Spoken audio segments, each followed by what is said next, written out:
What I propose that we do during this 5 session excursion is a discussion on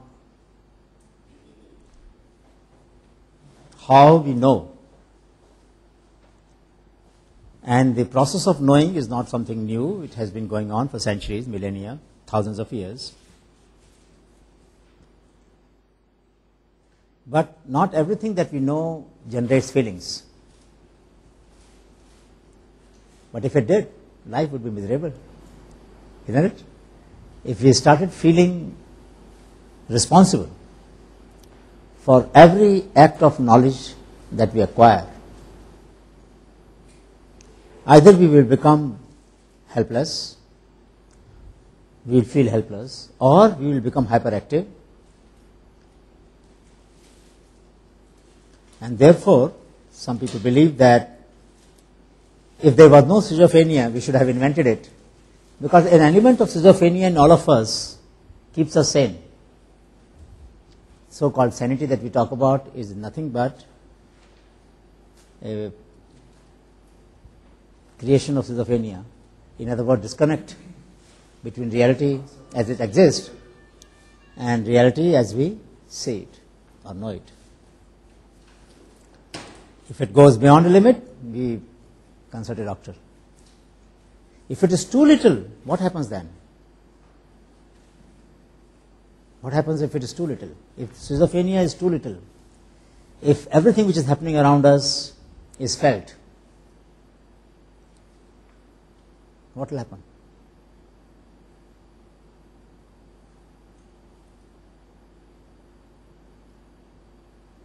Sometimes you go into depression, because you believe that there is so much around you which needs to be changed and you cannot do it, and you feel responsible for that happening around you, so you feel depressed, isn't it? Many times you feel depressed not because we are not good or we are not hopeful, but because there is so much that we know and we are not able to disconnect from it.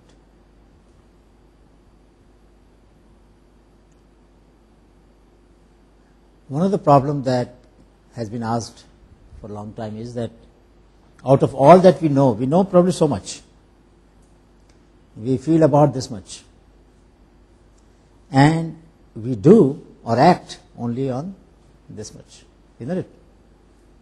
The number of actions that we take in a day are far smaller, far fewer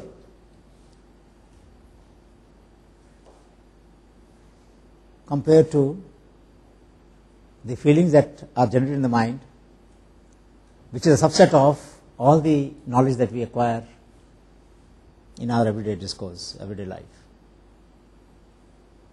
Now let us look at the paradox, that if everything which I feel about, I start taking action, what will happen? What will happen?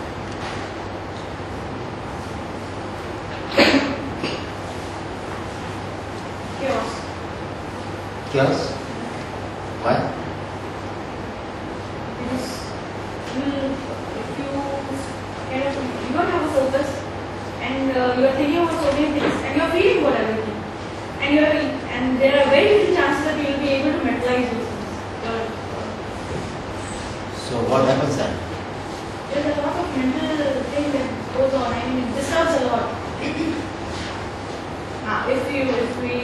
If we are efficient enough to materialize everything, then maybe something called eternal bliss maybe. So if a glacier melts, it has several destinies. It can become a river, it can evaporate, it can become a lake. If water goes in all directions, that is possible. It's flood, isn't it? So in all religions there is a concept of pralaya. Pralaya means the great deluge, the Noah's Ark, Christianity has this, Hindu philosophy has it, Buddhist philosophy has it, every religion has the concept of great deluge. The great deluge possibly could be a metaphor for acting in all directions when we are feeling about everything. We could perhaps puncture a balloon in all possible places simultaneously, and it will dissipate. It won't be a balloon anymore. But this is a paradox, because if you don't act on what you feel about, then why should we call you a responsible person? Why should somebody be considered as responsible? Responsibility emerges from being true to oneself, and being true to oneself requires acting on one's feelings. Isn't it? What is authenticity? Authenticity is to be honest to one's feelings and feel, and then act on them. But here is someone saying that if you act on all feelings, you lose the energy, the power, the focus.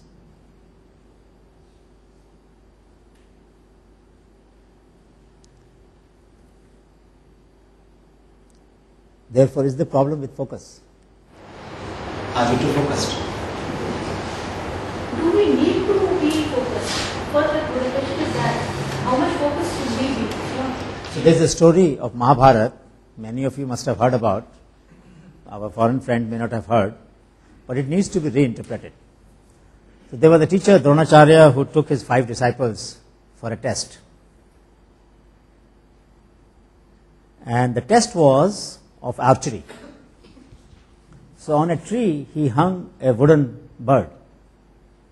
And he asked the eldest of the 5 brothers, Yudhishthira, who was considered to be an epitome of morality, fairness, justice, everything right in the world. Dharmaraj, he was considered to be the ultimate embodiment of a pious person, pious being. So he was asked, look at the tree and tell me, the teacher said, what do you see? So he said, I see the entire cosmos, of which Earth is a part, of which this tree is a part. And then he said, the bird, and the teacher said, you get lost. You can never be a good archer. Came the second, third, fourth. And finally, when the turn of Arjun came, Arjun said, I can only see eye of the bird. Isn't it? Now, Arjun was extremely focused. Yudhishthira was also focused, but he was focused on cosmos. Arjun was focused on eye of the bird.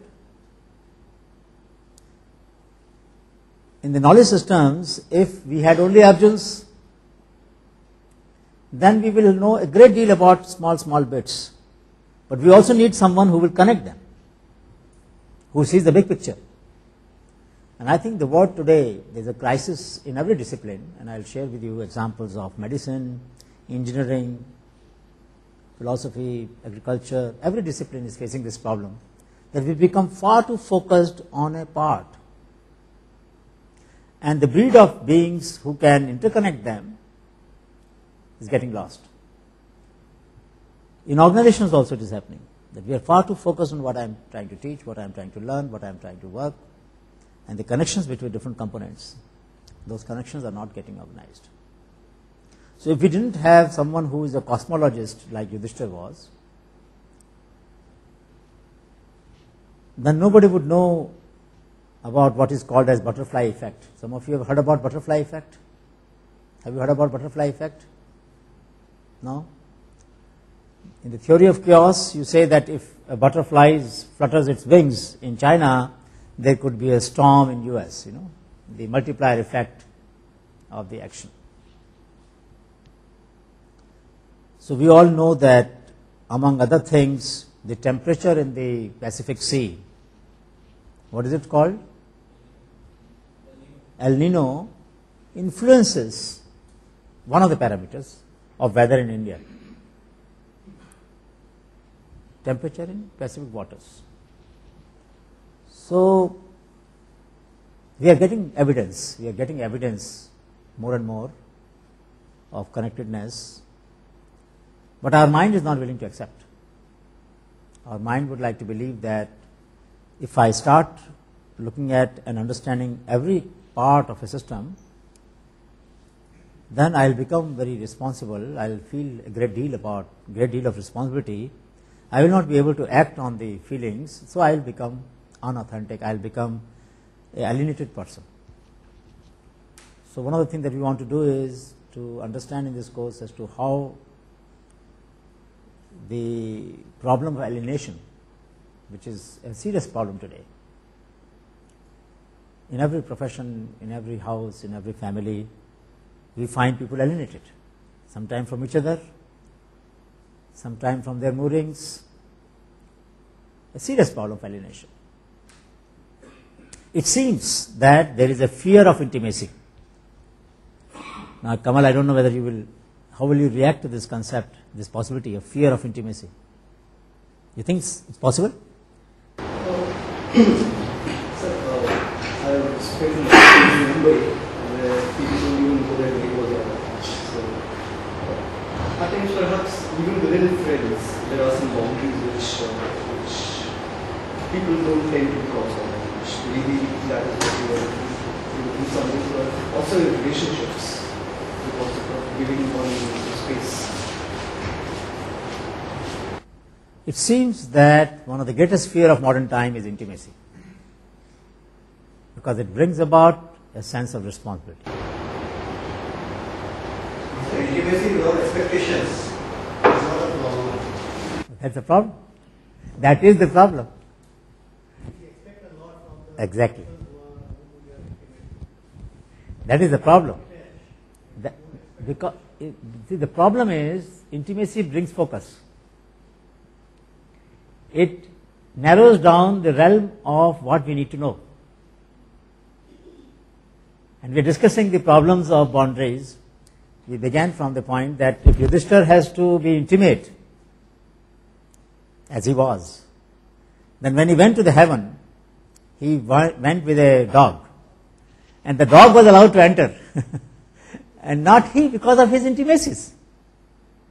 Because there were moments in his life when he passed judgments not on the merit, but on account of his affection, his consideration, his compassion. And in a ruthless world of fairness and justice, compassion can cause a casualty. It can create a crisis sometimes. Paradox. It's a paradox. We want world to be compassionate, but if a teacher becomes a compassionate while evaluating the papers and starts giving grades to somebody who doesn't deserve them, then he is doing injustice to those who deserve. Isn't it? Then there is no fairness left in the world. And yet we want world to be compassionate. So what I am trying to say is that there are a lot of expectations that we have from our behavior in our society, and we have not gone to the root of those contradictions.